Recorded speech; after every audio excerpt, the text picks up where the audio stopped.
My girlfriend told me I wasn't her priority, so I walked away. What I did next left her completely shattered. I'm 27, she's 25. We met at my buddy's housewarming party.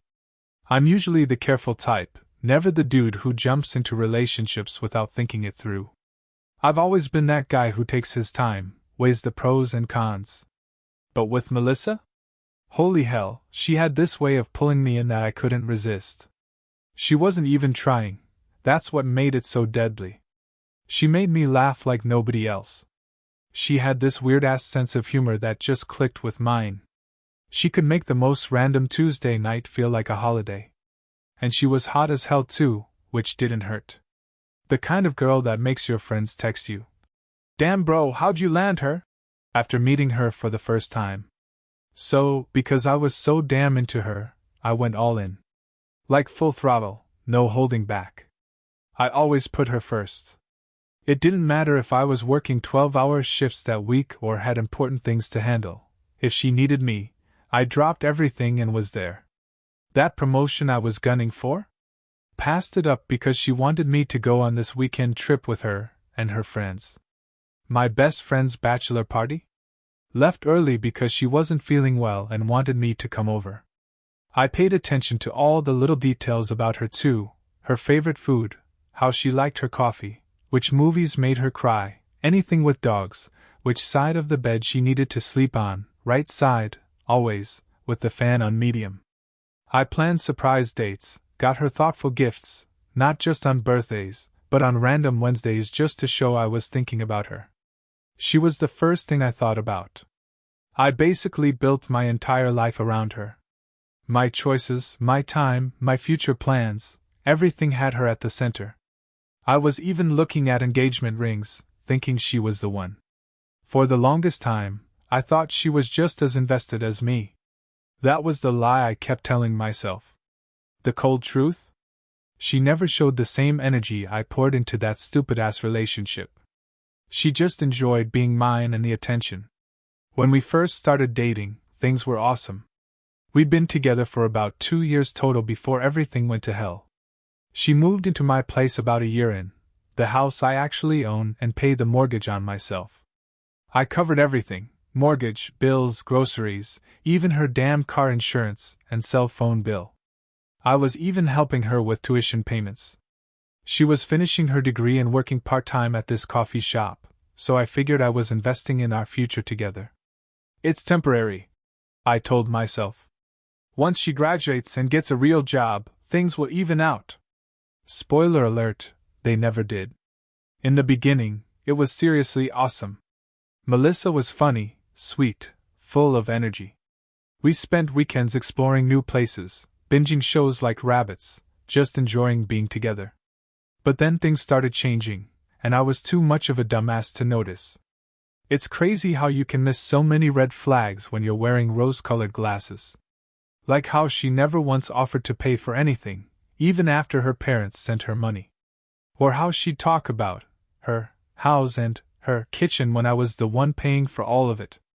Or how she'd make these little comments about my friends being boring or my job being so corporate, while happily spending the money from that corporate job. The worst part? She loved telling everyone what a great boyfriend I was. She'd post these long-ass captions on Instagram about how lucky she was, how I was the best boyfriend ever, with pictures of the gifts I got her or the trips I paid for. Her friends thought I was amazing, my friends thought she was amazing. Everyone thought we were this perfect couple. But behind closed doors, that's where the truth was, and I was too blind to see it. I kept making excuses for her. When she'd bail on plans with my family to hang with her friends, I'd tell myself, she's just independent. When she'd spend hundreds on clothes but forget to chip in for groceries, I'd think, she's still figuring out adulting. When she'd roll her eyes at things that were important to me, I'd convince myself, we just have different interests. I was making excuses for her because I didn't want to face the truth, that maybe, just maybe, I loved her way more than she loved me. And the thing is, it wasn't like she was some evil mastermind. She wasn't twirling her villain mustache, plotting how to use me. She just took, and I just gave, over and over and over again. It became our dynamic. She expected me to give everything, and I expected nothing in return. That's the messed up part about love sometimes. You can convince yourself that's what it's supposed to be like. But the signs weren't huge red flags smacking me in the face at first, just little things I chose to ignore because I didn't want to face the reality that I was being played like a damn fiddle. At first, Melissa started getting more distant. Not super obvious, just small things I brushed off.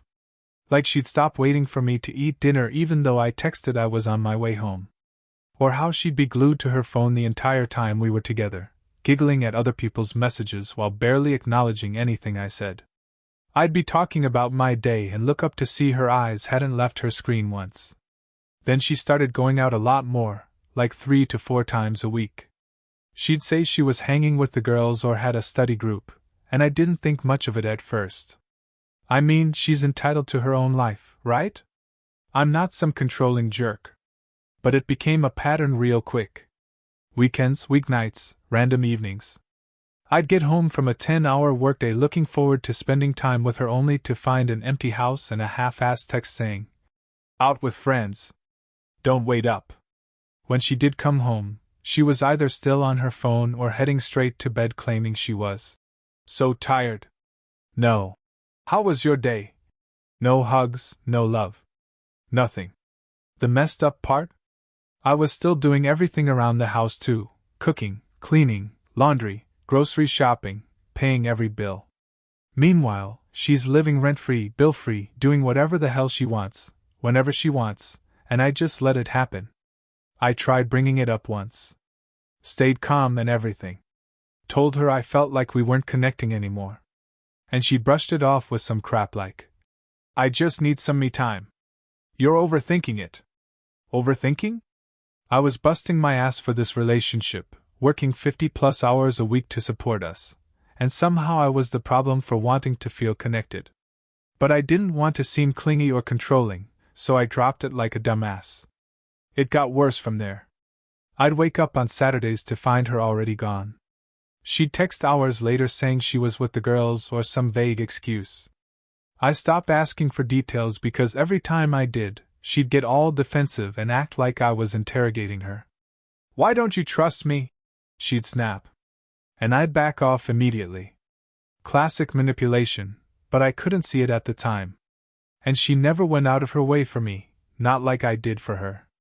I'd plan these thoughtful dates and she'd say, "That's sweet," but never return the favor. When I was dealing with stress at work, my boss was a complete jerk, she'd text, "I'm here for you," but never actually show up. When my dad got sick and had to go to the hospital, she went to brunch with her friends instead of coming with me because hospitals freak me out. I remember this one time I spent almost a month planning her birthday, made reservations at this fancy restaurant she'd been dying to try, got tickets to her favorite band, even coordinated with her friends for this whole surprise thing. Cost me nearly $1,000 all in, but I thought it was worth it to see her happy, you know? You know what she did for my birthday a month later? Bought me a $50 gift card from Amazon, and spent half the night at dinner on her phone texting her friends. When I looked disappointed, she had the nerve to ask, "What? I got you a present?" The way she said it, with that pouty face, like she deserved a standing ovation for remembering my birthday existed. Meanwhile, I'm standing there holding a gift card with the digital receipt still attached showing she bought it that morning. Real thoughtful, babe. The inequality in our relationship was insane. Looking back, if I was even 10 minutes late coming home when she wanted to go somewhere, she'd be pissed for hours. But she could disappear for an entire evening without warning and I was supposed to be cool with it. If I wanted to hang with my boys on a Saturday, I had to clear it with her a week in advance. She'd make plans with her friends while we were literally in the middle of doing something else, and just bounce. I started noticing other weird things too. How her girls' nights always seemed to involve a lot of guys in the pictures she'd get tagged in. How she'd always position her phone away from me when texting. How she'd get all dressed up, I'm talking full makeup, sexy outfit, the works, for study group. How she'd come home at 2 o'clock in the morning smelling like alcohol and cologne that wasn't mine. I started having these knots in my stomach every time she went out, that gut feeling something wasn't right, but I kept pushing it down, telling myself I was being paranoid. What pissed me off is that all of my friends saw it. My buddy Kyle pulled me aside at a barbecue and was like, "Dude, are you okay? Melissa seems not that into this." And I defended her. I actually got mad at him, told him he didn't understand our relationship. My sister straight up told me Melissa was using me as an ATM, and I didn't talk to her for 2 weeks after that. That's how deep in denial I was. I was paying this chick's entire life, housing, food, bills, even her tuition payments, while she was treating me like an annoying roommate she occasionally had to be nice to. And I couldn't see it. Or maybe I didn't want to see it, because seeing it would mean admitting I'd been played, that the relationship I'd invested 2 years of my life in, thousands of dollars, and all of my emotional energy was a sham. That's a hard pill to swallow. But reality has a way of smacking you in the face eventually. My buddy once asked me if our relationship died suddenly or over time. Truth is, it was both. Like a frog in slowly boiling water. I didn't realize I was being cooked alive until it was too late. Melissa had always been kind of selfish, but for a long time it didn't register because she'd still do the bare minimum relationship stuff. She still said, "I love you," and would occasionally do something nice for me if it didn't inconvenience her too much. She still acted like we were a team when other people were around. But behind closed doors, things kept getting worse. Then the plans we made started meaning nothing to her. We'd agreed to watch a movie Friday night, and come Friday she'd suddenly have forgotten and made plans with her friends. When I'd remind her about our plans, she'd sigh dramatically like I was being such a burden. "Can't we just do it tomorrow instead?"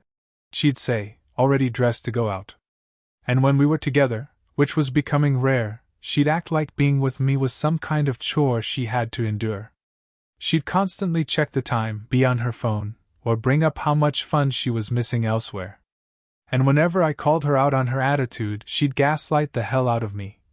"You're too sensitive." Or, "It's all in your head." Or my personal favorite, "You're being controlling." And the silent treatment? She was a master at that. If I did anything that annoyed her, didn't buy the exact brand of whatever she wanted, questioned her about coming home at 3 o'clock in the morning, asked her to maybe chip in for groceries occasionally, she'd go cold. Wouldn't speak to me, wouldn't look at me, would act like I wasn't even in the room. It could last for days, and I'd end up apologizing just to make it stop, even when I had done nothing wrong. It was exhausting. My mental health was circling the drain. I couldn't sleep, couldn't focus at work, and was constantly on edge wondering which version of her I'd be coming home to. Would she even be there? Would she talk to me, or would I get the cold shoulder over some invisible offense? I started getting these stress headaches that wouldn't quit, lost weight because my appetite was shot, and my work performance tanked. And that just piled more stress on me because I needed that job to keep the roof over her head, and the car she drove in her name. Through all of it, she just kept taking, never once asked if I was okay or noticed I was unraveling at the seams. As long as the bills were paid and she could do whatever the hell she wanted, I might as well have been a ghost. That's when the gears started turning in my head, the internal war kicked off. I started asking myself the hard questions. Was I really going to keep living like this, letting someone suck me dry emotionally, mentally, and financially? Was I being weak for staying or selfish for thinking about leaving? For a while I fought it, told myself I'd be a jerk for walking out, that relationships take work, patience, sacrifice. But even the strongest man can only carry dead weight for so long before it drags him under. And I was done drowning. I was already checked out, so I started thinking about the exit plan. How do I leave without burning the whole place down? Do I start small, pull back bit by bit, or rip the Band-Aid off and walk? Would she even care, or would it just be my pride that hurt? I didn't want to be the guy who gave up, but I also wasn't going to be the idiot who stayed in the losing game. The truth? I was already halfway gone in my head, my body just hadn't caught up yet. Underscore underscore underscore underscore underscore underscore underscore underscore underscore underscore underscore underscore underscore underscore underscore underscore. The breaking point. And then came the night that pushed me the rest of the way. It wasn't some dramatic blow-up, no catching her in the act, no screaming match, no slamming doors, though if I had to bet, cheating was probably in the mix. But nah, the thing that opened my eyes was small, simple, but it hit harder than any slap to the face. It was the kind of moment that doesn't just sting, it leaves a mark. It was a Friday night. I'd been grinding all week, late nights at the office, closing out a massive project. Exhausted wasn't even the word. But I wasn't about to crash on the couch like some beaten-down dude. Nah, I had one last move to make. I wasn't looking for quality time. I was looking to flip the script, to let her know without saying it outright that I was already mentally out of this relationship. I walked into the house around 6 o'clock, dropped my keys on the counter, and heard her music blasting from the bedroom. I already knew what that meant. She was getting ready to head out again. Another night with the girls, which, judging by the Instagram photos, also included some random dudes. Third weekend in a row.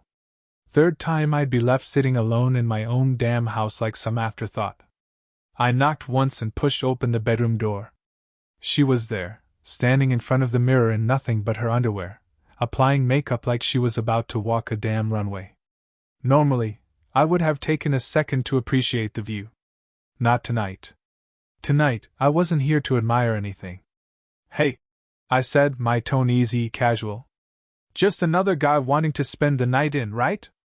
Was thinking we could stay in tonight, order some food, throw on a movie, just chill. Been a while since we had a night to ourselves. She didn't even glance at me. Didn't pause. Didn't flinch. Just kept applying that mascara like I wasn't even standing there. Can't. Promised the girls I'd meet them at Ashley's. We're hitting that new club downtown after. The girls. Always the girls. Funny how, the girls, had more male friends in their Instagram photos than a damn frat house.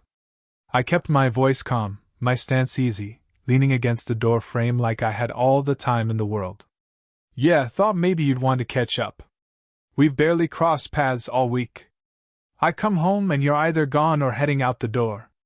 She finally glanced at me in the mirror, an annoyed flicker in her eyes. It's not my fault you work so much. And there it was, that little jab. She knew why I was working so much, to keep this house, to pay her car, the bills. She didn't even acknowledge everything she had was because I was busting my ass. But sure, let's throw that back in my face. I nodded slow, let the silence hang for a second. Then I said, relationships take work too. Just thought maybe we should make time for that. That's when she turned, mascara wand in hand, like I was nothing but an inconvenience in her night. And then she dropped the line that sealed it. You're not my priority right now, okay? I have other things going on. The way she tossed those words at me, casual, as if she was telling me we were out of milk while applying mascara for probably some other dude to appreciate. Chef's kiss of disrespect. Absolute masterclass in how to nuke a relationship in 10 words or less. 2 years down to that one sentence. A whole relationship boiled down to me not even ranking on her list. I didn't move. Didn't say a word for a moment. Just stood there letting it land, letting her hear how silent I could be when I was done caring. What did you just say? I asked, not because I didn't hear it, but because I wanted her to hear it again. I wanted her to really think about what she'd just thrown at me. She sighed, turning back to the mirror, her voice full of that same casual dismissal. Don't be so dramatic. I already have plans. We can hang out tomorrow or whatever. And that was it. The moment. The final nail. After everything I'd done, after every time I put her first, I wasn't even an afterthought. I was a placeholder, an ATM with a heartbeat. I didn't yell, didn't argue. That would have given her too much credit. No, I just stood there, watching her reflection, wondering how I ever let it get this far. How I let her think she could walk all over me and I'd just keep taking it. But that was the last time she talked to me like I was nothing. Fine, I said, voice steady, calm. Go have fun. And I meant it. Go have fun, Melissa. Enjoy it while you can. Because the man standing in front of you? He's already gone. I will, she replied, not even picking up on my tone. She just kept applying her makeup like we'd been discussing the weather, not the death of our relationship. She left about 20 minutes later. Didn't even say goodbye properly, just yelled, "Later!" as the front door slammed. I stood in the kitchen listening to her car pull out of the driveway and felt this weird sense of calm wash over me, like something had finally clicked into place. I opened a soda and sat on the couch, just thinking. Replaying the last few months in my head, all the times she'd blown me off, all the girls' nights that mysteriously included dudes I'd never met, all the times I'd felt like an afterthought in my own relationship. I pulled out my phone and started scrolling through our text history. It was eye-opening. Pages and pages of me checking in, asking about her day, telling her I missed her, making plans. Her responses were always short, often hours later, frequently canceling or changing plans we'd made. I'd send paragraph-long messages when she was going through something, offering support and love. She'd send back a thanks, or a thumbs-up emoji. It was all right there in black and white. The evidence of her not giving a damn had been in my pocket the whole time. Frustrated, I locked my phone and tossed it on the couch. But boredom pulled me back in. I opened Instagram, aimlessly flipping through stories, trying to numb the frustration that was burning under my skin. I saw one of Melissa's friends posting clips from their night out, dim lights, loud music, people laughing, drinking, grinding on the dance floor. The whole vibe of the club screamed chaos. My thumb hovered for a second before I swiped up and sent a casual message. "Melissa having a good time?" I asked. No emotion, no edge, just a simple question. A few minutes later, the friend replied, "Yeah, she's great. Totally vibing tonight." Cool. I left it on read. Then the next story dropped. And there she was. Melissa on the dance floor, grinding on some guy with his shirt half open, his abs on full display. She was laughing, arms draped around his neck like she didn't have a boyfriend at home, like she didn't have someone paying her bills, covering her tuition, and keeping a roof over her head. And just like that, the switch flipped. I locked my phone, tossed it on the coffee table, and leaned back, letting it all sink in. I wasn't going to argue. Wasn't going to blow up her phone or pull some dramatic confrontation. What would be the point? She'd already made her choice long before tonight. All that was left was for me to make mine. Underscore underscore underscore underscore underscore underscore underscore underscore underscore underscore underscore underscore underscore underscore underscore underscore. The unraveling. About an hour later, I heard the key in the door. She stumbled in, laughing at something on her phone, not a care in the world. She didn't even notice me sitting there in the dim light. "Have fun?" I asked, my voice calm, steady. She jumped, almost dropping her purse. "Jesus, you scared me." She giggled, but it was forced. She looked rough, makeup smudged, hair a mess. "Why are you sitting in the dark like some creep?" I shrugged. "Just thinking." She started walking towards the bedroom, already brushing me off like she always did, like I was some roommate she tolerated. "Thinking about what?" She tossed over her shoulder. I watched her, leaning back, arms stretched across the back of the couch, relaxed, cool, the kind of calm that comes when you've already decided you're done playing games. "About how easy it is to lose respect for someone," I said, not bitter, just facts. She paused, glancing back. "What's that supposed to mean?" I tilted my head, smirking slightly. "You know what I'm talking about, Melissa." She opened her mouth, ready to lie. I saw it in her face, ready to tell me. Just fun, just friends. But I didn't give her the chance. I didn't need her excuses.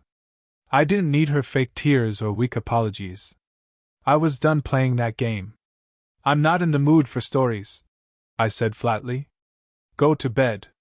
She hesitated, like she was waiting for me to start a fight because she knew she was doing something wrong out there. But there wasn't going to be one. She didn't deserve that energy anymore. She wasn't worth it. Underscore underscore underscore underscore underscore underscore underscore underscore underscore underscore underscore underscore underscore underscore underscore underscore. The consequences. After that night, I didn't just stop caring. I cut the cord hard. I went full ghost mode in my own house. I wasn't about to waste energy on someone who had already shown me where I ranked in her life. Texts during the day, dead. Asking about her classes, done. Picking up her favorite snacks, making dinner, folding her laundry, asking where she was headed or when she'd be back, over. Why bother? If I wasn't her priority, she sure as hell wasn't going to be mine. She didn't deserve that version of me anymore. But I didn't stop there. I started cutting the strings that tied her to the life I was paying for.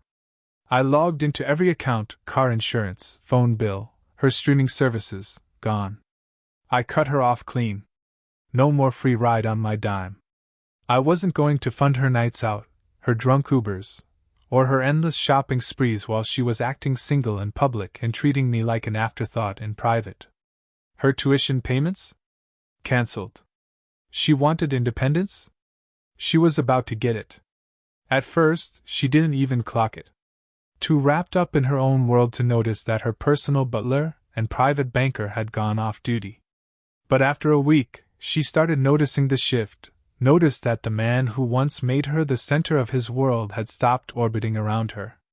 The looks she gave me were subtle at first, confused, testing, like she was trying to figure out what was off but couldn't quite put her finger on it. "You've been quiet lately," she said one night, sitting at the far end of the couch, her eyes flicking between me and her phone. I shrugged, not even looking up. "Have I?" "Yeah. Is something wrong?" I let the silence hang, then finally looked up at her, calm, unbothered. "Nothing that matters to you." Her brows pulled together. "What's that supposed to mean?" I tilted my head, smirking slightly. "It means exactly what it sounds like. If it's not your priority, why would you care?" Her eyes widened as the realization hit her. I was throwing her own words back in her face, and it landed harder than she expected. "Are you seriously still upset about that? It was just a comment.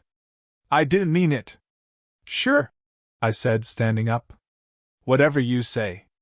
And just like that, I walked out of the room, completely unbothered, leaving her sitting there, confused and uncomfortable in the silence. The next few days I kept the pressure on, or more like, I kept the pressure off. I was just absent. Physically there, but mentally checked out. She'd try to start conversations, and I'd give her cold, one-word replies. She'd suggest we go out, and I'd shrug. "Nah, busy." She'd ask if I was mad, and I'd just say, "Nope, just respecting your priorities." And when she finally noticed her phone bill didn't go through, when her car insurance company called her instead of me, when she tried logging into Netflix and realized it wasn't her account anymore, she didn't say anything at first. Just got quiet. Confused. The kind of confusion that creeps in when someone realizes the safety net they took for granted is gone. Watching her squirm was almost entertaining. Confusion turned into frustration, frustration turned into desperation. She wasn't used to being ignored, wasn't used to not being the center of my universe. The more I pulled away, the harder she reached. Meanwhile, I focused on me. I hit the gym every day after work, not because I wanted to look good for her, but because I was done looking like I gave a damn. Started hanging with my boys again, the ones she called boring because they didn't fit into her little social game. Got back into my hobbies, spent my evenings doing whatever the hell I wanted for once. I wasn't living for her anymore. I was living for me, and damn it felt good. Then, like clockwork, she started trying.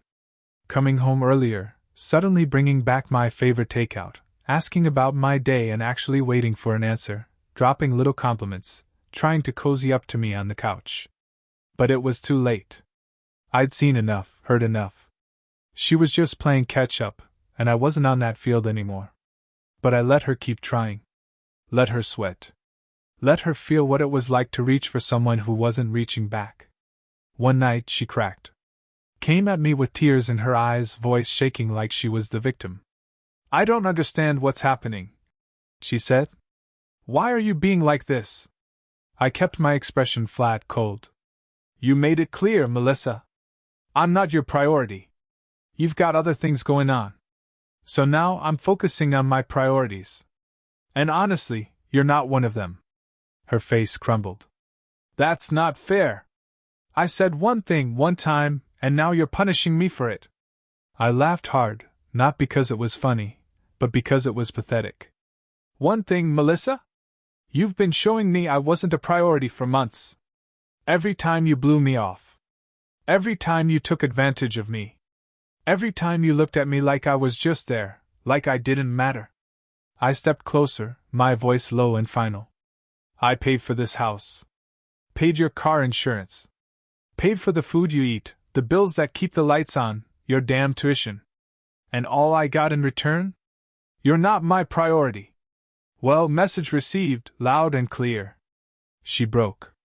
The tears came fast, messy, like they always did when she realized control was slipping through her fingers. I didn't mean it like that, she cried, her voice trembling. I was stressed. I wasn't thinking. I love you. But I wasn't buying it. I stood there watching her fall apart, and felt nothing. Just cold clarity. She could cry rivers, but I wasn't about to drown in them again. In that moment, the plan clicked into place. I wasn't going to fight.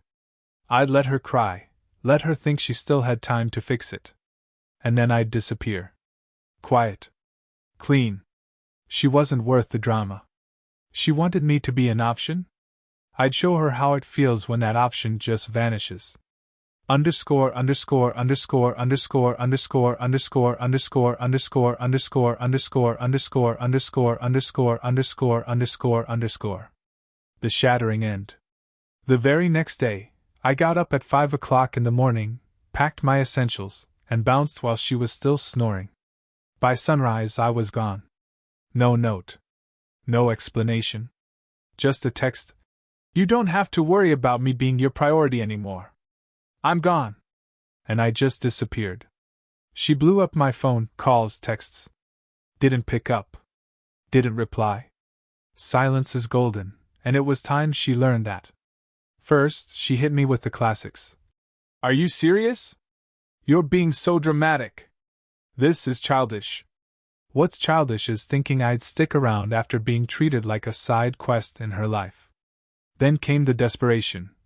Let's talk, please. Don't do this. I didn't mean it.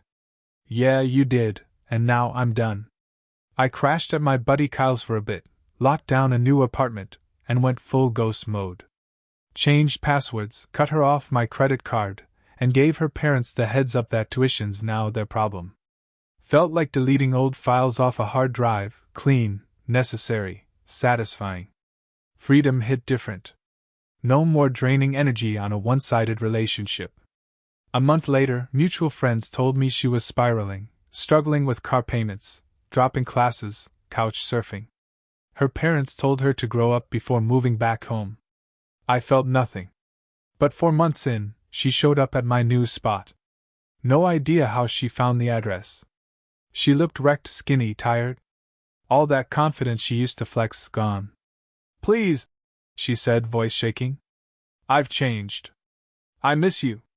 I messed up. I just stared. Yeah, you did.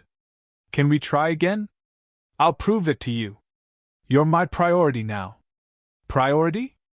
I said, tilting my head like I was genuinely confused. What are you talking about, Melissa? You stopped being on my radar a long time ago.